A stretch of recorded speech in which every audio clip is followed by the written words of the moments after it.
नमस्कार। बुधवार का दिन भी आर्यन खान के लिए राहत लेकर नहीं आया। बॉम्बे हाई कोर्ट में इस मामले पर सुनवाई हुई और आर्यन को जमानत नहीं मिली। अब कल यानी कि गुरुवार को एक बार फिर से इस पूरे मामले की सुनवाई होगी।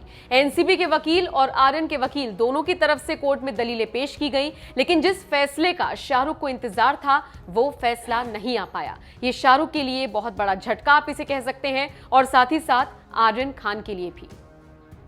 बॉम्बे हाई कोर्ट में एनसीबी की तरफ से जो दलील पेश हुई वो भी आपको बता देते हैं। एनसीबी ने कोर्ट में जमानत का विरोध किया। एनसीबी की तरफ से कहा गया कि इससे केस पर असर पड़ेगा। एनसीबी ने रिया चक्रवर्ती मामले का हवाला भी कोर्ट में दिया। एनसीबी ने कहा बेल देना गवाहों को प्रभावित कर सकता है। मंगलवार को सुनवाई पूरी नहीं हो पाई थी, जिसके बाद बुधवार ये फैसला आया था। और अब आपको ये भी बता देते हैं कि आर्यन की तरफ से वकीलों ने क्या दलील कोर्ट में पेश की। मुकुल रोहतगी चूंकि कोर्ट में मौजूद थे, रोहतगी ने आर्यन की तरफ से अपनी दलील पेश करते हुए कहा, जहां तक मेरा सवाल है, यानी कि उन्होंने आर्यन के संदर्भ में बात की, जहां तक मेरा सवाल है मेरे पास से कोई बरामदगी नहीं हुई है, कोई सेवन नहीं हुआ है और ना ही कोई मेडिकल टेस्ट हुआ है। अरबाज मर्चेंट के पास 6 ग्राम चरस थी जो उसके जूते से बरामद की गई। मर्चेंट इससे इनकार कर रहा है। मुझे कोई चिंता नहीं है सिवाय इसके कि वो मेरा दोस्त है। मेरा मामला कॉन्शियस पोजेशन का नहीं है।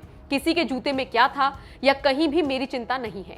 जो बरामद किया गया वो छोटा सा 6 ग्राम था। ये मात्रा मुझे हिरासत में रखने के लिए काफी नहीं है। कई अन्य बिचौलियों और व्यवसायिक मात्रा के साथ पाए गए हैं।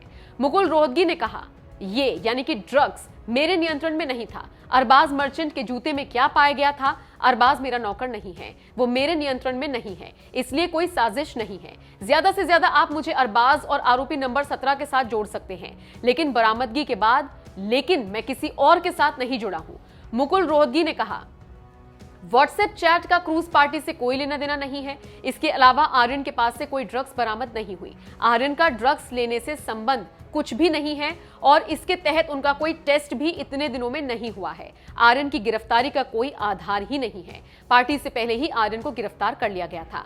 बिना किसी सबूत के आर्यन 24 दिन से जेल में बंद है। आर्यन को स्पेशल गेस्ट के तौर पर बुलाया गया था। आर्यन पर कोई केस बनता ही नहीं है। हालांकि आर्यन के वकील की कोई दलील काम नहीं आई और फिलहाल इस मामले की सुनवाई अब गुरुवार को होगी। आपको बता दें 3 अक्टूबर को आर्यन को मुंबई से गोवा जा रहे क्रूज से गिरफ्तार किया गया था। आर्यन क्रूज पर चल रही रेव पार्टी का हिस्सा थे। पिछले 24 दिनों से एनसीबी ने आर्यन को गिरफ्तार कर रखा है और वो आर्थर रोड जेल में बंद हैं। शाहरुख एडी चोटी का जोर लगा रहे हैं कि उनका बेटा बाहर आ जाए, लेकिन उनका ये जोर किसी भी काम नहीं आ रहा है और आज की रात भी आर्यन को जेल में ही काटनी होगी। अब गुरुवार का दिन काफी अहम होगा आर्यन खान के लिए, शाहरुख खान के लिए और तमाम उन फैंस के लिए जो ये दुआ कर रहे हैं कि आर्यन जल्द से जल्द जेल से बाहर आ जाएं। आप बताइए इस पूरी खबर को लेकर आप क्या सोचते हैं? कि आपको भी लगता है कि आर्यन खान को परेशान किया जा रहा है, टारगेट किया जा रहा है, या फिर आपको लगता है कि आर्यन की गलती है? जो भी आपका मानना हो इस पूरी खबर पर कमेंट करके अपनी राय हमें जरूर दीजिएगा।